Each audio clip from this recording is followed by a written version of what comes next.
নরসিংদীর ভূমি অফিসগুলো দুর্নীতি ও অনিয়মের আঁতুড়ঘরে পরিণত হয়েছে। বিশেষ করে সদর উপজেলার কাঠালিয়া ইউনিয়ন ভূমি অফিস যেন ঘুষ দুর্নীতির আখড়ায় পরিণত হয়েছে। নামজারি থেকে শুরু করে প্রতিটি কাজেই সেবা গ্রহীতাদের গুনতে হচ্ছে অতিরিক্ত টাকা। অফিসের কর্মকর্তা কর্মচারীদের খুশি করতে পারলেই পাওয়া যায় সেবা, অন্যথায় বছরের পর বছর ঘুরতে হয় সাধারণ মানুষকে। অভিযোগ রয়েছে, নাম খারিজ, হোল্ডিং সহ জমি সংক্রান্ত প্রায় সব কাজেই সেবা গ্রহীতাদেরকে টেবিল ঘুরে ঘুষ দিতে হয়। সরকারি নিয়মকে উপেক্ষা করে অনিয়মকেই নিয়ম বানিয়ে দীর্ঘদিন ধরে চলছে এই ভূমি অফিসের কার্যক্রম। আমি আমার মায়ের সম্পত্তির থেকে 95 ডিসিম সম্পদ পেয়েছি। এর মধ্যে 22 ডিসিম নৌকদি মৌজার সম্পদ আমি খারিজ করছি। এবং 75 ডিসিম সম্পদ আমি খারিজের জন্য মনিরের কাছে যাই। যাওয়ার পরে ম্যাডাম আমারে বলছে যে আমি আপনার জায়গাটা খারিজ করে দিব বলে আমার কাছ থেকে 20,000 টাকা নিয়েছে। তারপরে 6 মাস পর আমার টাকাটা উনি আর ফেরত দেয় না। 2 বছর আমার ঘুরাইয়া আমার আর খারিজ টারিজ দেয় নাই।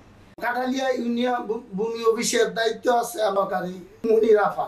ওনার মাধ্যমে একবার 22% জায়গা ঢোকাতে মজা জায়গা এটা আপনার খারিজ করে দিচ্ছে। উনিও বারক মেম্বারের মাধ্যমে খারিজ করছে। আর কাঠালিয়া ইউনিয়নের যে সম্পত্তিটা এই জন্য ওনার সাথে একটা চুক্তিপত্র হয়েছে। চুক্তিপত্র হওয়ার পরে 20,000 টাকা বারক মেম্বারের মাধ্যমে এই খারিজের জন্য দিছে। মনিরা বেগম আমগরে আগে খারিজ দিছে, তারপরে কিভাবে আরেকজনকে খারিজ দিয়া এই জায়গা আবার আরেকজনকে দল ভাবে দিয়ে দিছে। আমাদের অনেক ঘর ছিল, এই ঘর দুয়ার সব ভাঙিয়ে আরেকজন নিয়ে গেছে। আমার হাজবেন্ড হচ্ছে প্রবাসে। আমি সরকারের কাছে এতটুকু বিচার চাইতেছি।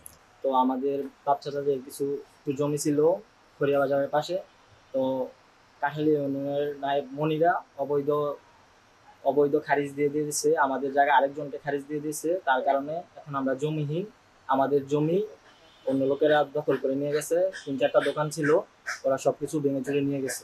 এই অবৈধ মনিরার কারণে তিনি যে ভুয়া খারিজ দিয়ে দিয়েছে আমাদের জমি, আমাদের খারিজ করা ছিল, এই জমি আরেকজনের নামে খারিজ করে দিয়ে দিয়েছে টাকার বিনিময়ে। এখানেই শেষ নয়, ভূমি অফিসগুলোকে ঘিরে গড়ে উঠেছে শক্তিশালী দালাল চক্র। তাদের ছাড়া কোনো কাজই হয় না, ফলে সাধারণ মানুষ প্রতিনিয়ত হয়রানির শিকার হচ্ছেন।